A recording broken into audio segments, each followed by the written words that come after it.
How to erase part of an image in Canva. Hello everyone, in this video I'm gonna show you how you can erase a part of an image in Canva. Go to canva.com and click on create a design. Now select your desired canvas size.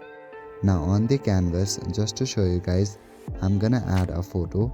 Scroll down and select the photo that you'd like to add.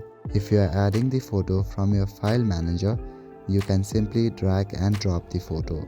Now the best way to remove background or erase part of your image in Canva is the background remover option. However, this option is not free and you will need a premium version of Canva. But once you tap on BG remover, then the photo will look something like this. While removing the background, it will also give you a chance to erase something on the photo. Now if you want a free alternative, then you can use these shapes. By using these shapes, you can crop your photo. Go to your photo and drag and drop within the shape. If you have any part of the image that you want to cut out, then you can adjust the photo to cut it out.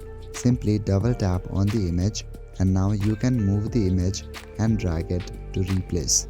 Once done, click on the done option to save the changes. So that is it for this video. I will see you in the next one. Thank you.